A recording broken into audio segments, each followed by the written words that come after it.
Today in the studio, we have Nathan Brinker. He owns and operates Bluegrass Soft Wash. That is a pressure washing company. What are some of the lessons you learned on how to really get the phone to ring? I don't care what people say. Like you can pay thousands of dollars to have a website and it won't bring you a ton of business. It's a way to direct traffic to somewhere, but just having a website itself isn't going to make the phone blow up.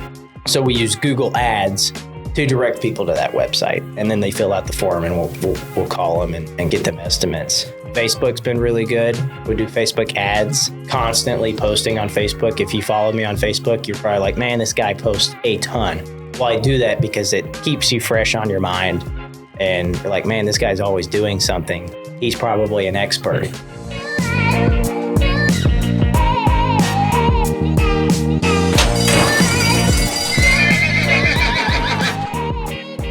And we're off. Welcome to the Commonwealth Connections podcast. I'm your host, Weston Wilson, with co-host as always, Dawson Fields. Today in the studio, we have Nathan Brinker, and he owns and operates Bluegrass Soft Wash. That is a pressure washing company, and he services the Central Kentucky area. Nathan, welcome to the show. Appreciate you having me. I'm excited. Well, Nathan, as always, we start with, where'd you grow up? So let's start there and dive into your story. Okay, so I grew up in Georgetown. I was born in Georgetown, and I lived here till I was about 13. And then we moved to Clarksville, Tennessee. My dad got a job. He was working at Toyota, and he got a job at Electrolux in Springfield. It's next to Clarksville. And it was a big decision. We moved out there. I really did not want to go. I was losing all my friends. Never moved before, and my oldest sister had already moved out, so it was really just down to me and my other sister. And we made the decision to move. And it was great. I think it was a good decision. So by that time I was starting in 8th grade. So I did 1 year of middle school in Clarksville and then high school. Went through high school, did my thing. I was in ROTC. I was not an ROTC kid, but I was in it. I didn't like being associated with it because there is a rhetoric with those people. Not the stereotype, but not the stereotype. We'll take your word for it. Yeah. So I graduated in 2018. My whole career path was to be in the military. When I first moved to Clarksville, I thought I was going to be a pilot. I really wanted to be a pilot. And then I realized you had to go to college to do that. And I really did not want to go to college like everybody else. You just want to go straight in the military. I wanted to go straight in and fly. But I ended up finding out that my neighbor across the street was a Navy SEAL. And I met him, and I already knew about the SEALs. The movie that brought me or discovered them was Lone Survivor. I'd never heard of them before, and I was like, wow, this is really cool. It's a great book too. Great book growing up. Great movie too. Like the movie, I've watched that movie. I feel like any guy can watch a military movie and be like, you know what, I'm just gonna join the military. Like, let's just go right now. Yeah. And I already wanted to be in the military. I've always liked guns and war stuff, and then I found out these cool things called SEALs get to do bust in doors and fly in helicopters and never be seen. So I thought that was really cool. Wanted to do that. I trained for about 7 years to do that. Once I graduated, my dad lost his job. I thought I was going to go straight in. So there for about 6 months. It was actually 6 months before I graduated that he lost his job. It was like during Christmas. So that was like a big deal. Thankfully, my dad was making good money and we had good savings, so we were fine. And they made the decision that they were going to move back to Georgetown. He got his old job back at Toyota like 5 days after he lost his seniority. So he had worked at Toyota for 25 years and then went back 5 days too late to keep his seniority. Oh my gosh. Oh man. Yeah. So, but he's fine now. He's maintenance manager now, so he's doing good. So once we moved back, that was in 2018. I had to figure out the process of joining the Navy. So is the Navy SEAL neighbor your neighbor down there in Tennessee, or when you moved back in Tennessee? Up here? Okay. Yeah. And I kept in touch with him. He would train me. He would give me lists of things to do, and I'd ask him questions. And he'd be gone for 2 weeks, and he'd come back and was like, "Hey, how's it going? Where'd you go?" And he just would look at me without an answer, and I'm like, "Oh, okay, I gotcha." So he'd probably go do a mission somewhere and then come back, and that was cool. Wow. So when I moved back to Georgetown, we got an apartment, and I started the process of joining the Navy. Little did I know that was going to be a long fiasco. It took me 1.5 years to get in. Most people, you go to the recruiters, you do your thing, you get your job, take your test, and then you go in the delayed entry program. Not for me. I made the bad decision of, they send you so many questions of like, "Hey, you got any medical problems? You ever been in trouble or anything?" And I made the mistake of telling the truth. Most people just lie and they get right through. I said, they were like, "Do you have any like problems or any kind of health problems?" Well, I got the skin condition, which basically means I have dry skin. And it's a weird, crazy name. And the recruiters thought it was cancer. I'm not even joking. They thought it was cancer. So they're like, "We're going to need your medical record." Most people, not a problem. I had to figure out how to find my medical record. Turns out it was like 300 pages long. Why was it 300 pages long? My doctors as a kid were like insane about paperwork. They like had all my school tests on this thing. And there's nothing wrong with me. I'm fine. But they probably just saw 300 pages. They just recorded everything ever done. And it was a stack, a literal stack. And everyone else's medical record was like 2 pages long. So they went all through my stuff. Turns out I had asthma when I was 1, which I grew out of. So I had to take 1.5 years of going through getting waivers, going through the process. And then they finally gave me the call that I was finally, I'm good to go. So I got in the DEP program. And then to get a SEAL contract, you have to choose a normal job. And then you have to take a PST, which is a physical readiness test, which means you're going to do 500-meter swim, push up, 2 minutes push-ups, 2 minutes of sit-ups, and as many pull-ups as you can knock out. And then you go do a 1.5 mile run. And based on those scores, now we're prepping before we even do this test. I was pretty solid. There's a auto qualification. So if you meet these standards, you're automatically got a contract. My first test, I auto-qualified on everything but the run. The run, I was like 13 seconds off. So first PT test, I was pretty good, but I ended up getting a contract anyway off that first test. So once I got that contract, you go through dive mode, which is kind of like prep before the Navy. And anyone else has a special warfare contract, not just SEALs. You got SWIC, air rescue, diver, EOD, and then SEALs. Any of those guys with those contracts would work out together and kind of prep. So I ended up going to boot camp September 25th. I graduated in, I think it was end of November, just before December. And boot camp was very hard for me. I did not make very many friends with the instructors. I had one instructor that had it out for me. So about the end of boot camp, they said, "We need to run a few more tests on you." And they said, "You have asthma." And I'm like, "No, I don't." It's like, "Well, you have it when you were 1." I was like, "Okay, but I grew out of it." And keep in mind, I had better physical results than most. I wasn't the best by far, but I was pretty solid. So I didn't think I had asthma. So they put me in holding after boot camp for 6 months, while all my buddies and all my other people in my boot camp went across the street to Bud's Prep and off to their schools. I got stuck in this place called THU, which is Temporary Holding Unit. And there I spent 6 months waiting for test results of asthma and other things, and ended up getting dequalified for all special warfare except for SWIC.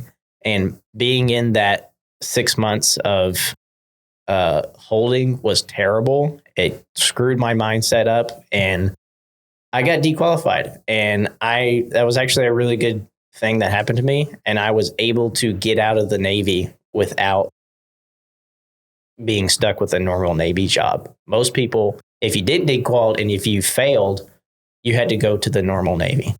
And I didn't join the Navy to be a normal sailor like everyone else.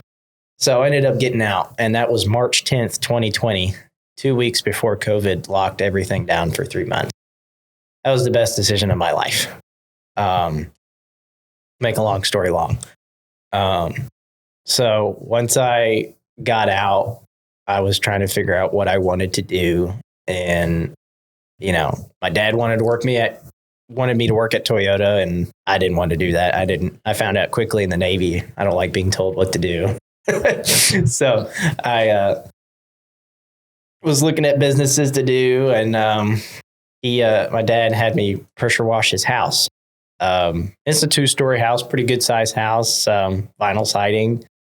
Well, it took me like 3 weekends and like probably a total of like 14 hours. And it was terrible. Like I'm climbing on the roof to hit like the second level, and it wasn't hard. It just took forever. And by the time I was done, I was like, well, there's got to be a better way to do this. And sure enough, I YouTubed it just like everyone else these days. And there's all these businesses. There's pressure washing business, there's soft wash business. And I started like going all in. And once I get hooked on something, I will find out everything there is that I can on this one topic. And I was all over this pressure washing and roof cleaning thing. And I ended up going down to a class in Alabama, took Cody Yarbrough's test at Southeast Soft Wash and got trained. The only reason I took his class was because I found another guy on YouTube named Jason Guyman, who had a company in Cincinnati, and he grew his to $1 million and then sold his business. But the other connection was he firefighted in Georgetown. So I was like, oh, you're like my neighbor. And he did like business in the same area. Like he'd work in Lexington and stuff. So he was doing the class, like teaching the class with Cody. So I went down there and did that. That was like July time. And at that point, I had my equipment together, but I hadn't had any jobs. Actually, no, that's not true. I did have like one job, and I really didn't know what I was doing. I got it done, and I decided, I should probably go get trained. And training was good. They show you how to do it, but the best part is you get to be there with someone. The best part about in-person training is you get to sit down with people and ask them questions that you wouldn't be able to get to, like if you were watching a YouTube video or doing an online class. You get to ask the questions as you go along, and you get to have hands-on time with equipment. And this guy builds equipment, so I really had questions on that because I realized I needed several other things to get really be efficient. And that was great. And we learned how to clean a roof, which that was his main thing, was cleaning roofs. His company used to be Southeast Roof Wash. Then he switched and he's selling equipment now. So got trained. And then I had another job lined up with a roof clean, and it was very small, but I was able to knock that out with confidence now that I'm freshly trained. And so the rest of the year, I did not do great in as far as running a business. I mean, I didn't know what I was doing. At the class, they don't teach you how to run a business. They teach you how to clean. So the rest of the year was trying to figure out, how do I get this phone to ring? I thought if I just get online, people just start calling me and I'll be flooded with business, but that's not how it works. I think that whole year I did like 12 jobs, for like a $17,000 total, which was not that much at all. So the next year I had figured out, this was 2021 now. So we still got all the lockdowns and all this stuff. If I had known what I was doing now in 2020, I would have killed it because everybody was home, stuck at home, looking at their house, and pressure washing was great for people. And I mean, everybody at that time, I feel like was renovating something at home, right? Yeah. Or something like that. They were focused on that. Everybody had extra money to spend on stuff. People bought everything. They bought cars. They remodeled their house. They're like, oh, we're going to add a garage. And, part of that was, we need to have the house cleaned. And, we're spraying chemicals on siding. So we're sanitizing your house. And people liked that. So the following year, I had kind of got down how to clean. And the rest was, how do I grow a business? How do I get the phone to ring? And that whole year of 2021, that's what I was trying to do. I was figuring out different marketing ideas and trying to get the phone to ring. Really, that's the biggest thing. If you can't get the phone to ring, you have no business. And now I've got that mastered pretty good. So I ended up doubling in 2021. So that was pretty solid. And then I did it again. I doubled again in 2022. This year, or actually last year, 2023, I doubled after that. And I'll bring this to the next point. So in 2022, it was 2022.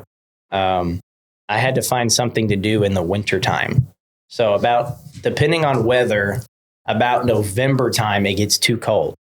It gets too cold to wash unless you have a heated shop that you can keep your equipment from freezing over. Because if your equipment freezes, you're done. All your stuff's broken, and that is not cheap.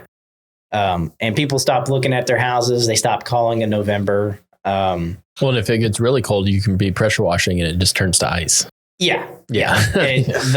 It'll be like I've had where it's 32 degrees and I pull my trailer out of the shop, go do a job. By the time I get to the job, there's a light freeze on all my lines and I have to melt the lines. I don't even remember how I did it. Like there's ice in the lines. Like I'll turn the pressure washer on and it's sucking water, but the water's frozen. So nothing's coming out and it's not a good time.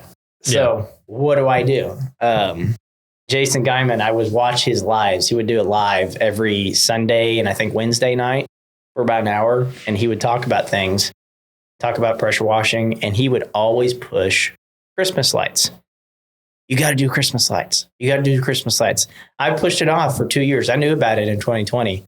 And why Christmas lights? It's perfect. You start in October and you finish in January. And what do we do? We're hanging Christmas lights for people. It's an all inclusive service. So I went down, I took his class. He was offering a class. And the whole time I'm thinking this is ridiculous. No one's going to pay any money for Christmas lights. So I did my classes in Indianapolis, so not too far away.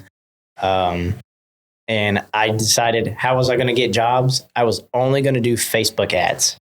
So he was recommending someone to hire for Facebook ads. And I launched those Facebook ads and the leads just start coming in. So many people wanted Christmas lights. It's not like pressure washing where you only need it when your house is dirty. Everybody likes Christmas. And if you can get people to do it for you, man. So I ended up doing really well. Almost did $100,000 my first year in Christmas lights. That was roughly, I think I did 42 jobs that first year. And it was insane. I was really baffled. I was like, man, people really want this. And this is a great business. And there's not a ton of people doing it. And you're doing that, in a 4-month window, right? Really, that's the first year, but it's really 2 months, October and November, and then there's nothing in December. And and then you got to take it all down in January. I take it all down in January. And 2022, I did more in Christmas lights than I did pressure washing the whole year. And that's been the case ever since. I will do more in Christmas lights than I do in pressure washing. and it's all in about a 2-month window. Like the amount of work all crammed down. So that comes to a lot of work, very stressful, but so worth it. It's rewarding. It's very fun. And it's a good moneymaker. So this year we'll be hammering Christmas lights hard. And the past 2 years we've had reoccurring customers that come back, and that's great. Like, we have a thing called Christmas in July. So we'll reach out to all my customers in July to get them signed up, and they're like, let's go. Get me on the schedule. Everybody wants the week before Thanksgiving. So can't do that. We'll get them on the schedule. And it's very, very fun, very exciting. That's awesome. So what are some of the lessons you learned on how to really get the phone to ring? You mentioned that. What are some of the things and practices that you had to put into place to get that going? So Jason Guyman kind of taught me most of it. He would hit on a bunch of things. You got to do all of it, not just one thing. I did really well with yard signs. I'd put out a ton of yard signs. They work. We'd put them out on corners of streets with pressure washing and a phone number, not a bunch of stuff. And they work great. I'd put 50 to 100 out a week, and I still do that. And that's a great tool. You have an online presence. Do you have a Google location? Are you working that Google location, or otherwise known as a Google My Business? A Google My Business is when you look up a certain business, like we need HVAC, and Fayette HVAC is going to show up first. If you can figure out how to show up first on Google, those first 3 businesses get 80% of the business. So I was learning how to get that. I was growing my reviews, still am. Working, I thought a website was going to be amazing. It's not. I don't care what people say. Like, you can pay thousands of dollars to have a website, and it won't bring you a ton of business. Now, it helps. It's a way to direct traffic to somewhere. But just having a website itself isn't going to make the phone blow up. So we use Google Ads to direct people to that website, and then they fill out the form, and we'll call them and get them estimates. Facebook's been really good. We do Facebook ads, and then constantly posting on Facebook. If you follow me on Facebook, you're probably like, man, this guy posts a ton. Well, I do that because it keeps you fresh on your mind, and you're like, man, this guy's always doing something. He's probably an expert. That's the idea. Well, I mean, I think I had you on Facebook like months ago, and then Weston was like, yeah, we're going to have him on. And then I'm like, isn't that also the Christmas light guy? And like, I already knew this was also the Christmas light guy. So yeah. So be prepared. If you follow me on Facebook, it's a coming. The Christmas lights are coming. Yeah. I mean, I started following you on Facebook. I didn't even know you. And, I think I might've seen you through the like Bluegrass Home Investors group or whatever. Yep. That's a good one. And so I don't know if you added me or I a friend requested you, and then, I was like, hey, we haven't had a pressure wash company on, so why not reach out? I think you were looking for someone on, I think window cleaning. Yeah, I think you were looking for window cleaning. But I was also looking for people for the podcast too. That's all. I was like, oh, I need to add that guy. Anytime I see some big person on the Facebook group, I'm like, add. I need to follow that person. Try to work that connection. I'm not a big person on that Facebook group. I don't blame you. I have 2 rental properties, so let's just make that clear. Hey, well, you seem big. How long was it just you kind of doing all the work, or with the Christmas lights, were you doing that by yourself at first, or did you immediately find some help with that? Because that seems like a lot of work, especially the Christmas lights. It's a ton of work. So when it comes to Christmas lights, every hour we spend installing, it's like 6 hours of everything else. That's prepping bulbs, that's putting clips together, organizing, ordering all the product you need, estimating. Are people using their own Christmas lights? No. Okay, so you're supplying the lights too. What we do, we offer the all-inclusive service. We take care of everything from creating a custom design. We'll buy all the necessary commercial lights for the install. Of course, we'll install them. We'll come back within 24 hours if you ever have a bulb out or a wreath falls down. And then the best part is at the end of the year, we take those lights down and store them in our own facility. So everything is covered. The only thing you have to touch is your credit card and your phone. We take care of everything else. I really want to see what your Christmas light warehouse looks like right now. It is right now 2 storage units that are completely filled. The ones that take up the most room are the wreaths. We usually put up 5-foot wreaths. So, they're pretty big. Yeah. So what happens if like I sign up for Christmas lights with you and you buy all this stuff to deck out my house, but then I don't want to do it next year? Do I get to buy or have my Christmas lights from you, or are they yours or are they mine? So we own all the material. You can think of it as a lease model, but it is not a lease. This is good for people who are, maybe they're going to move. They don't want to buy the lights. You hire us because you don't want to handle that crap. You don't want to handle all the lights. You don't want to have to store them. If you want to use me, great. We got the lights. They're custom cut to your home. If you want to move on next year, totally got it. You're good. We got you covered. If you want to buy the lights, that's a different thing. We'll work that out. Most people don't. If they want to buy the lights, they're going to hang it themselves or hire someone else to do it. But the standard in the Christmas light business is the lease model. Got it. Yeah. And then I don't think we said it. What's the name of the Christmas light business? Bluegrass Christmas lights. Bluegrass Christmas lights. All right. Because I assumed it was not the same name as the pressure washing. It is a separate business. So. Yeah, it's a DBA, so it's still technically the same company. Okay. Everything's built the same. Right. So Christmas lights are going well. You figured out your marketing. What's really kind of, where are you at now, and how are you trying to scale your business? How many employees do you have?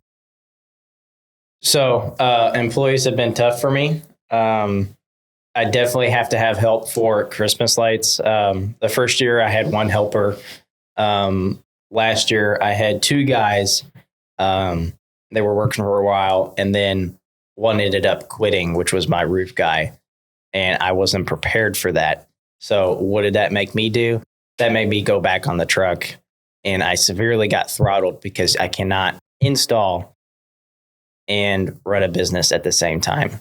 So this year I've got that figured out. I've got a partner, and I'll be partnering with roofers. Roofers that get slow in the wintertime, hit me up. I'm hiring. That's smart. I'm sure there's plenty of roofers that would take you up on that. Yeah. Oh, so you partnered up with a roofer that owns a roofing company? I have connections, and we're working that out right now. Okay, cool. That's a really smart idea. Yeah. So I would rather pay someone who's already experienced on a roof, and it's easy to plug lights in. Like, I would rather pay someone more that already knows how to walk around a roof, because that is really the hardest part. But the houses we do are not small. They're steep and difficult. And finding someone who's not afraid of heights is very difficult. Having someone experienced would be great, because my insurance mind, I'm imagining just like if you hire a college kid to go on a roof, that makes my mind freak out. So yeah, and that's basically what I had. And they ended up quitting because they weren't prepared for it. And I didn't do my due diligence because I still don't really know what I'm doing with employees, but I'm working it out. Yeah. Well, I think it's always really smart to partner up with an expert, right? So I've seen that in a lot of scenarios where somebody wants to start something and they have business knowledge, but they're not really an expert in that field, or have the connections in that field that are going to be that are going to set them up for success, right?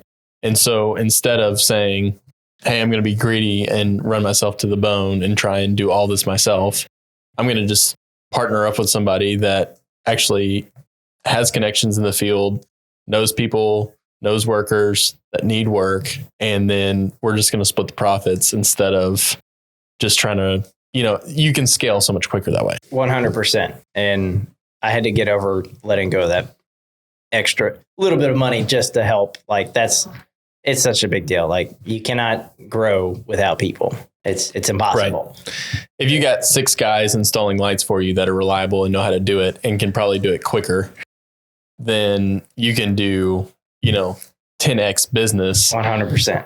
And that percentage that you're sharing is not going to matter. Yeah. Like that's how every other business runs. Like, right. Yeah. And I'm just getting to that point. The key is finding just the right partner. Right. 100%. Yep. And I've got a partner, so how Christmas lights work, you have a ground guy and you have a roof guy. So I've got my ground guy figured out. You asked me about employees. I haven't had employees for washing. I had one last year, but he ended up moving away. And this year, as residential houses have not been great, but I've been getting into a lot of commercial. So instead of hiring somebody as a normal job, which I will be next year, I partnered with another guy who also does the same thing for the commercial jobs. So I would pay him to kind of like subcontracting to help me with these bigger jobs. And, like big apartment complexes, I'd hire him to help me and other jobs. So in the wintertime, he doesn't do lights. So his phone stops ringing just like mine did. So I have now hired him to be my ground guy and kind of ops manager while I can grow my business, and he'll handle all the installs. And I'm really excited about that because I know and trust him. And that's like huge. Yeah. To have someone I know and can trust right off the start. I've already got to connect, like the experience with him. I know he'll handle it. Yeah, that's really big. I mean, the difference in partnerships going well and partnerships not is finding somebody that you know and you trust. Yeah. And having a good contract that you can always fall back on. Yeah, 100%. And I've got my fair share of bad partnerships if we want to get into that. Well, we can dive into that. Sure. What's some lessons you learned? So I actually just closed down my Clarksville location.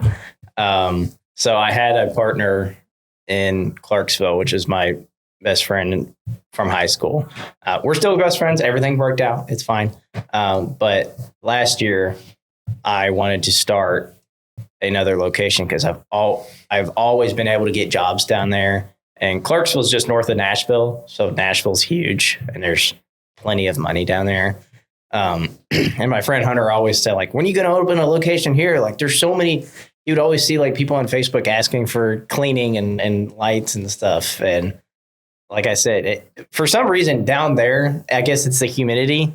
Everything gets way dirtier quicker. It's got to be the humidity. Like the roofs are dirtier. The siding is worse. The concrete is terrible. And the further south you get, the more that happens. So there's plenty of work to do. So we started with Christmas lights last year, and he would manage it. We had employees, went through 5 employees. People would show up and quit. And that was totally our fault because we didn't vet them. I mean, we didn't know what we were doing. Like my first employees was people that weren't even in my own state. So we did all right. It was really stressful. What it came down to was Hunter had a full-time job at the state and couldn't really answer his phone during the day. So that kind of limits you a little bit. And, we had agreements at the beginning of who's going to handle what. And as time went on, that changed and ended up, I had to do a lot of the work. Hunter did do a lot of work. I have to give him credit. He did a ton of the work, but it ended up being too much. We did pressure washing this year and we did okay. We would have been fine if we had more jobs, I think, but ultimately it came down to how much time can we actually spend on this? Because we don't have enough to really make this successful. So we ended up closing down. He ended up quitting, and that was a good decision. So I acquired all the assets back, and now I'm full on back here, and I don't have any more distractions because really it was just a big distraction. Anytime a problem happened, I'd have to go down there. That's a 4-hour drive one way, and that happened quite a bit. and it would take me away from things I needed to do here. Yeah. So now that that's taken care of, I ended up selling part of the business. So I got some money back. And now I am 100% back on track here in Lexington, and it's paid off. Awesome. Yeah, I feel like probably the better move. And Hunter talked about this on the podcast. Establish the business. Well, different Hunter than who he just said. Yeah. Yeah. His name is also, that. I know 5 hunters. We're talking Jablonski. Yeah. He was on the podcast. I don't remember what episode number it was, but Junk Magicians, you can find him. I think the only hunter we've had on the podcast. He talked about how like he had to set up his team before he moved, and then still it was a struggle, and it took time before like he really learned how to manage it from afar and really like fine tune it. Yeah. And it wasn't until like just recently where he really felt like it was like going smooth and going well. Yeah, that guy's rolling. And so I think, to your point, I think your first hires were out of state. Yeah. And I think maybe probably, finding your first hires in state and really being able to manage them here, find your systems and processes, and then you can like try that again, scale outside. Yeah. Yeah, for sure. So another big problem I have is I live in Cynthiana. So y'all know where that is? Yeah. Yeah. So it's a 45-minute drive to the center of Lexington. It's like an hour for here. Yeah. So everything I do is in Lexington, and finding an employee in that area because all my equipment is in Cynthiana at my house. All the lights are there. Everything is in Cynthiana, but I do most of my work in Lexington. So hiring people would be difficult to show up at my house. So that being said, I did finally get my first shop. It is downtown. It's right across from Rep Arena. So now I have a physical location to send people to. And I actually got that idea from Hunter, and seeing I went and checked out his business in person, which I hadn't before. And he's got his whole operation there. And it's great to have a centralized location. I can't stress how like an office, like how important that is. So I actually got that like a week, maybe a week and a half ago. So I'm still working on and getting that figured out. So that's going to be a big help. Yeah, that's awesome.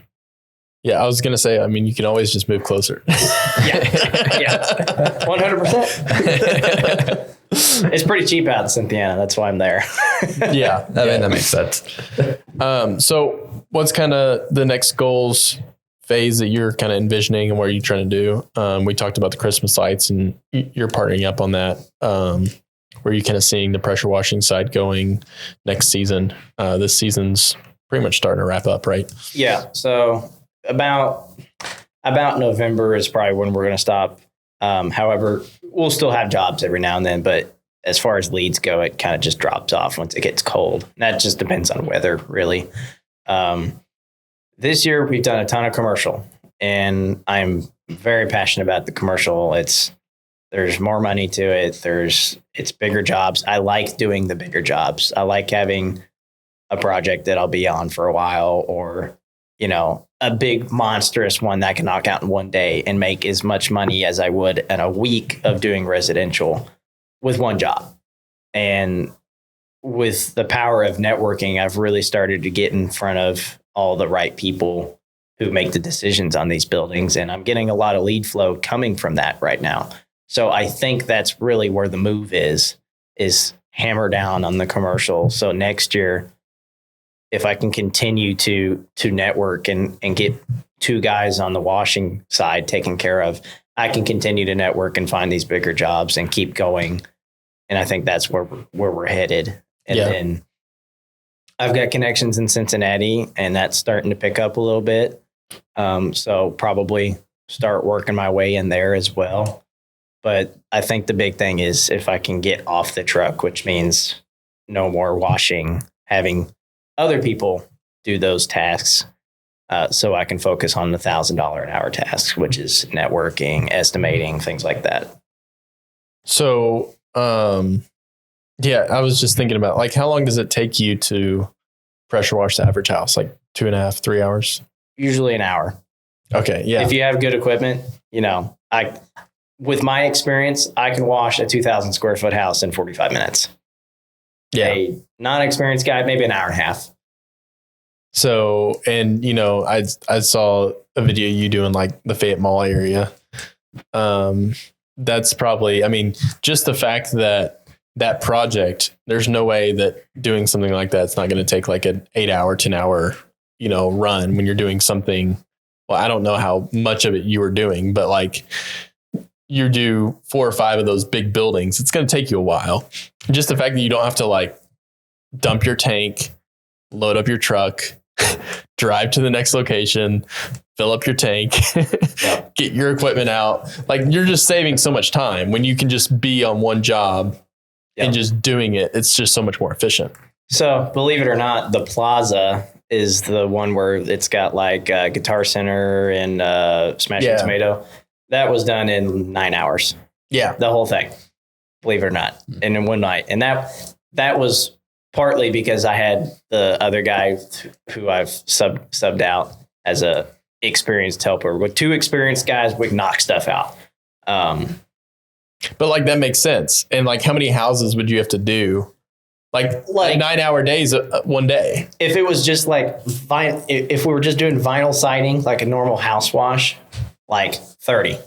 Yeah, right. And that's dumping your tank, loading your truck, like all that 30 stuff. Different visits, usually an hour, maybe 2-hour round trip if I don't group them together. 30 different estimates, 30 different calls. 60 estimates. Right, yeah. Because I got to close at least half of them. I'm like 47% close rate right now. So I got to do 60 estimates to get those 30 jobs.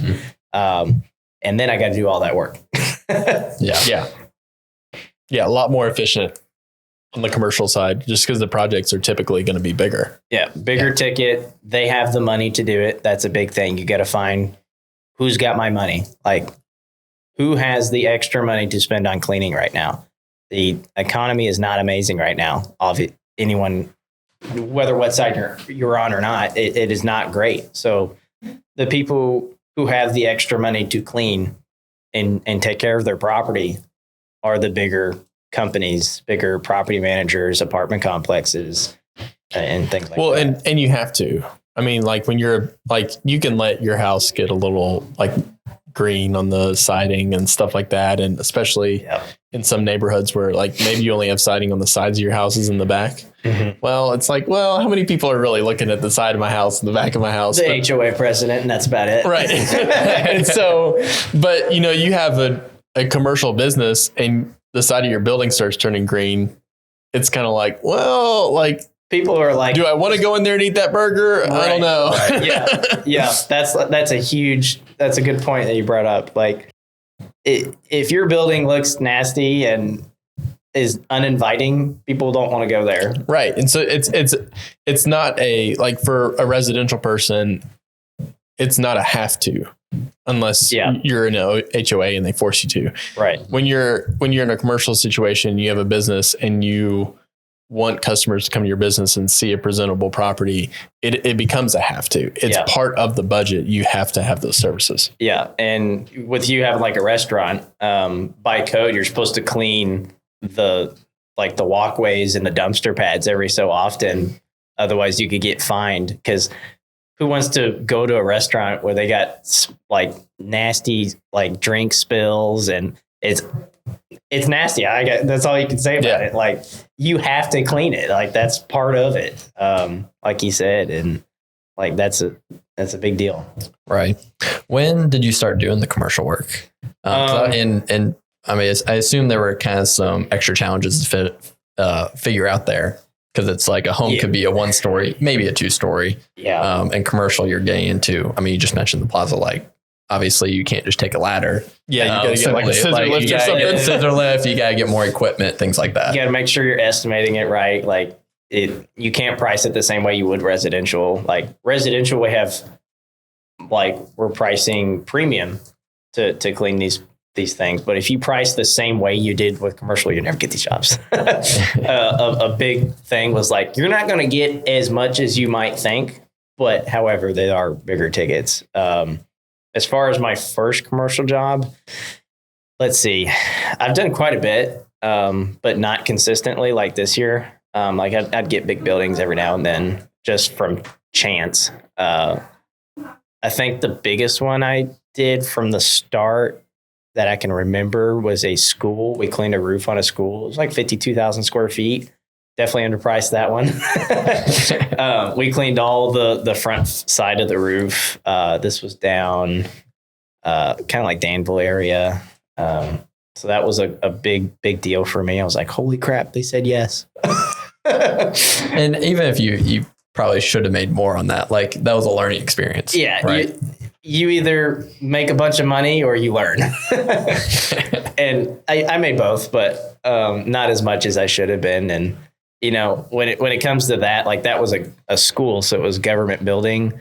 And I hate thinking this way, but, you know, they pick the lowest bid no matter what. It doesn't matter like how professional or how you offer it. So I was like, I just want to get this job so I can get this under my experience and so I know what I'm doing for the next one. Yeah. So is there a longevity benefit to pressure washing your roof? 1,000%. So I will correct you on that. We are not pressure washing. Soft washing. We are not pressure washing a roof. If you pressure wash your roof, you will not have longevity. You'll be replacing it. So where does the name Bluegrass soft wash come from? Soft wash is a process. So a process for cleaning roofs and other surfaces. So you want to be gentle with your shingle roof. It's made of basically sand that's glued on to fiberglass. If you pressure wash it, all of that will be blasted off. So why are we cleaning roofs? We're coming in to clean typically the black streaks on your shingles. It's on the north facing sides where the sun doesn't shine. The black streaks is actually an algae. It's not a stain. It's not like rust or anything. It's an algae. It eats away at the limestone in your shingles, causing damage. So what we do is we come in and we spray a very strong algacidal solution. It kills all the organics like your Gleocapsomagma. That's what your black streaks are. Your moss, your lichens, if you have them.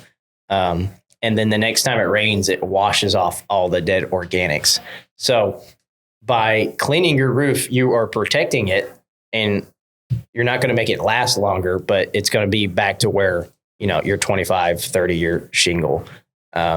And a lot of people will replace their roof early because they see those streaks and they think the roof is bad, and they don't know. The roofers don't tell them that cleaning your roof is just part of your basic maintenance.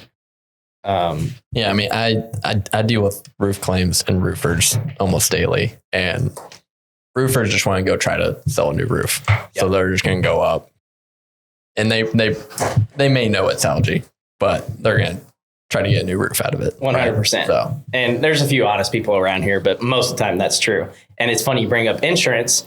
I was talking to a guy who works at State Farm, and he told me that they are starting to deny claims and deny insurance based on looking, I'm not even joking, looking on Google Maps. And if their roof has the black streaks all over it, they won't cover it. They try to act like it's wear and tear. Yeah, and they're not going to insure it. So he was asking me like, hey, how much to clean it? to make sure he can get insurance. And then like, all right, take another image. And then here we go. Yeah. And, you know, some roofs are too far gone. Like, I'm not going to sell you a roof wash if your roof is bad. That's why I have referral partners. I'm going to send you to someone who I trust to take care of your roof. And yeah, I mean, I do know insurance companies do like to use satellite images, but I haven't heard of them. Yeah, I don't know how legit that is, but I do trust him. Every carrier is different. So yeah, State Farm's like a big one. So they I don't know if that was an individual case or if they're just starting to do that. Like, right. That would be interesting to find more information. They are the biggest personal lines one in the country. So yeah. How bad does it need to get before you should soft wash it?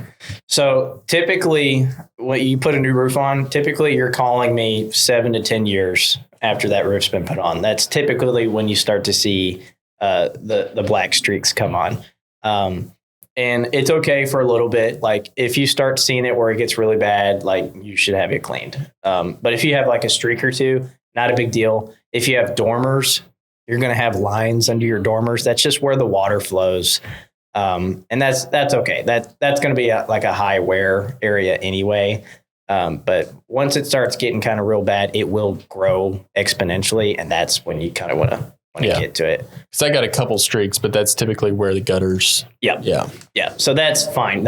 That's going to be where water is running a lot, you're going to have it. But typically it's on your north facing sides. And a great thing about our cleaning, I'm pretty sure I'm the only one that offers this, but we have a 3-year warranty. So once we clean your north facing sides, if any streaks come back within 3 years, we'll clean it for free. Oh, nice. And that's a great value. So you just spray the chemical on, you don't actually rinse the chemical off. No. So, which is kind of like funny because somebody's like, oh, you just clean my roof and it still looks crappy. Actually, so here's what I tell my customers. You're going to get about 95% results the day of cleaning. We're going to remove all the black streaks. All those will be completely dead. It'll look 95% clean. Like you'll still get like haziness looking. You might see a couple brown spots. Brown spots are just dead algae that didn't dissolve completely, and the rain will get that. So once it rains, you have your finished product. And there's several reasons why we don't rinse. The chemical that we are using, it can definitely damage plants. If you don't take the proper precautions, it's going to kill your plants and cause problems. So the last thing I want to do is rinse off hot chem that's going to go straight into the gutters and kill anything that's around the downspouts. We don't want that. However, once it's been sitting for a while, it kind of kills it. The sun, it's the same stuff you put in your pool. So you got to put bleach and chemical in your pools every so often because the sun kills it. So once the sun kills it, you're good. And once it rains, it's going to wash everything. It's going to rinse everything else all at once, and it'll be fine. Are you careful not to spray it like right before it rains? No, it's fine. It's fine. Just as long as you're not, spraying it off, and that's what's spreading it correct off the edge. Yeah, and it's okay. Like we can clean it an hour before it rains, and it's fine because it's going to be clean by the time we leave. Like it will be clean. It just needs to be rinsed. Lichens and moss, those don't come off with the rain. They typically dry out and it come off about 1 to 2 months. They flake off. So that you won't have lichens usually on your edges or like really shady areas. If you have trees, you're probably going to have them. I've seen roofs where they're just covered in moss. Like my sisters live in Seattle and they don't have black streaks. They have moss all over because of the humidity and stuff. But yeah, the rain will take care of it. And it is totally fine if we go 3 months and it doesn't rain. It's not going to hurt it. The chemical we use is recommended by the shingle manufacturer. So you can soak the stuff in straight chem like shingles and it won't dry it out. It won't bleach it. It'll bring it back to its normal color. I have a question about like chemical usage. So obviously I have some fast food restaurants. We have grease. Why is it that all the box store products are garbage?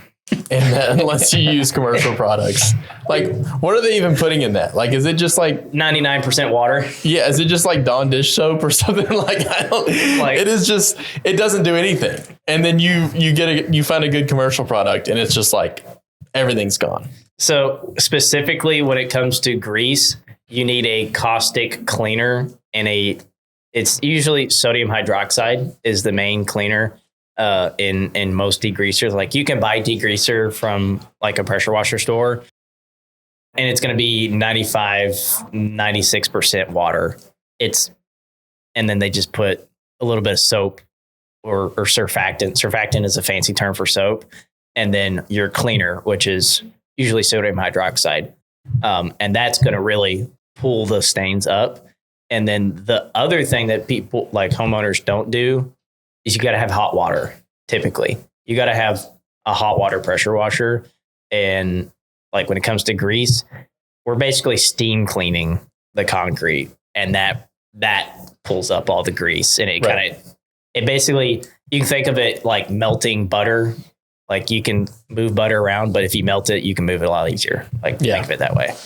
Yeah. Cause I've bought all the just store-bought stuff, and then finally like I got some commercial stuff, and it's like, oh wow, that works. I didn't even need the hot water. Yeah. You know, if you have a good degreaser, you don't need it. Right.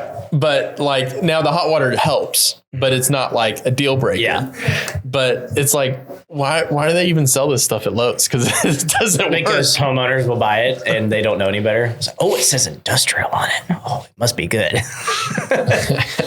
Half the crap on storefront shelves or junk. Like anyone can figure that one out. I've noticed that for lawn care too.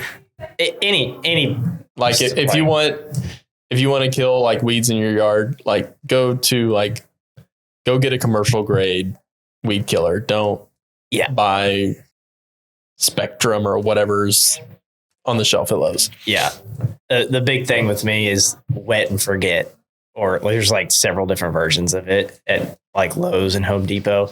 Basically, it's a DIY version of what I do. Like, it is so diluted. It works okay. Like, they don't even rinse. You're supposed to spray it on and let it sit. And then like 3 weeks later, you'll get your result. I spray my stuff on. I walk away to spray the other side. By the time I come back to the other side, it's clean. Like, it's just way stronger. And it's funny, like the older generation will be like, yeah, I use that wet and forget, and it's so good. And then they come see what I do and be like, what? Like, they're shocked, like how much better it is. Yeah. Do you ever use a pressure washer anymore, or do you use soft wash? Yeah. So we'll use pressure washer for concrete. Like, you still need to pressure wash concrete. There's several different ways to apply the chemicals. Typically, I am using a pressure washer. We use a thing called a downstream injector.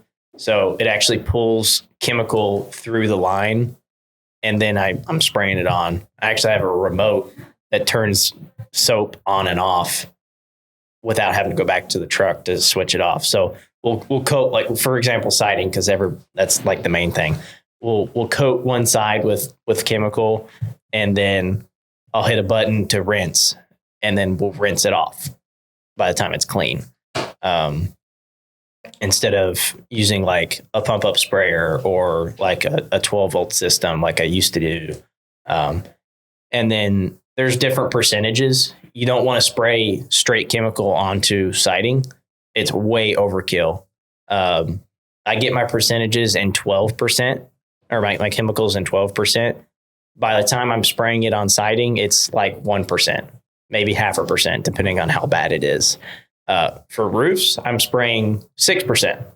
So that's 50-50 with water. So it has to be a lot stronger, because that the different mold and algae on there is a lot thicker and beefier. So you need a stronger product. And then we mix in surfactant. Surfactant, again, is a fancy term for soap, and that helps it stick to the walls and stick to the roof. If you just spray chem on there, it'll just run off and it won't do its job. You want it to stick, so it's cleaning all the surfaces. I will say, back to my childhood, pressure washing wasn't really my first business. In high school, when I was 13, I flipped motorcycles and ATVs. So, and I still do that today.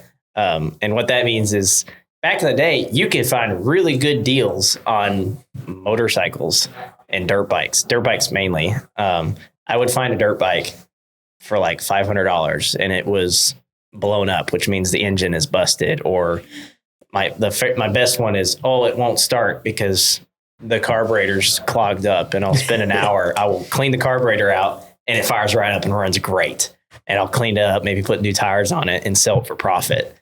And I did that about 30 times in high school, and I made more money than most high school kids without having a normal job. And I really love doing it. Like, I've gone through so many bikes. Like, I just bought one today, last week, off of an auction. It was wrecked. Bought it off a place called Copart.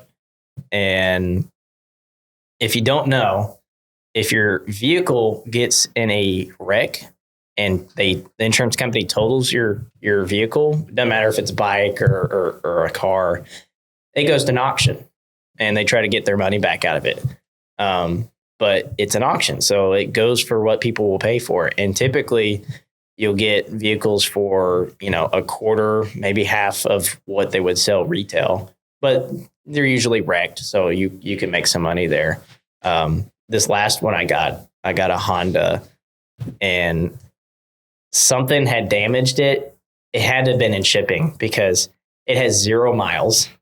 Is literally 0. And all that's wrong with it was it busted like the speedometer and like the top of the tank. And I just replaced those two and it's brand new. I got it home. The battery wasn't even hooked up to it from factory. Like it still had tape over the terminals. There wasn't any gas in it. Like I was the one who started this thing for the first time in its life. Like that's awesome. And I got it for a killer deal. And I just really love doing that stuff. So I guess that's kind of where my business mentality started, was flipping bikes. Yeah. And I love that you're still doing that today. It's so fun. Still the side hustle. I make okay money. And the best part is I get to play around with a toy for a little bit for basically no money out of pocket. Actually, I get more money at the end of it. So I've got to play with a lot of cool stuff. I've done like razors, which is like off-road side-by-sides. I've done mini motorcycles, dirt bikes and things. I actually worked on people's stuff before I went into the Navy. That's kind of what I was doing in that year and a half. I'd fix people's stuff. So I got a lot of mechanic experience with that. No degree. Just figured it out on my own. Man, if landscaping was a wintertime thing, that would be perfect for you to. Maybe you need to repair landscaping landscaping equipment in the wintertime. Yeah, that'd be a whole nother thing. If I would start another, I have other goals. Like I want to do real estate at some point soon, but I've always thought in my head, like I want to buy wrecked vehicles and fix them and then have like a dealership that only sells rebuilds, because that's becoming pretty popular. It is. And it's great because a lot of times the insurance companies will total these vehicles for nothing. Like they totaled that bike. Like anytime a bike gets in an accident, they total it. And it doesn't matter if the wheel's off of it or if it's got a scratch. There is a stigma though about rebuild titles. 100%. Yeah. And it has to be repaired correctly. If there is plenty of examples of incorrectly rebuilt vehicles, like they're junk. Yeah. And I think that's where the stigma lies. So I think that'd probably be your biggest hurdle getting through that, is getting through that it's a sound vehicle, but it's convincing someone else that it's a sound vehicle. Yeah. You got to know what you're looking at, because you can easily get screwed. Like there's plenty of things can go wrong. Like if a vehicle is repaired great, like to spec, it's just as good as a new car, and you get it for a huge discount typically. And that, like one of the trucks I have, it's a 2019 Ram 1500. It's a flood car. Well, when a hurricane comes in, it floods 100,000 cars. Well, the insurance company doesn't have time to go through every single one to make sure it's good or bad. So water got up to the bottom of the door, didn't get inside, and they totaled it. So I got a basically new truck for less than half price because it was flooded. If not on camera, I'm quoting in my hands. Yeah. All right. So well, I like that stuff. Yeah. Well, appreciate you coming on. Thank you. And it was fun to hear your story. And if you need your house soft washed or pressure washed or Christmas lights. Yeah. I'll say when this comes Christmas out, lights coming on. you'll be right in the middle of Christmas light season when this comes out. Perfect. So, Perfect. People can call you for that and maybe get on the schedule for the washing once it warms up. Let's go. So. Yeah. Thanks, Nathan. All right. Appreciate thank you. it.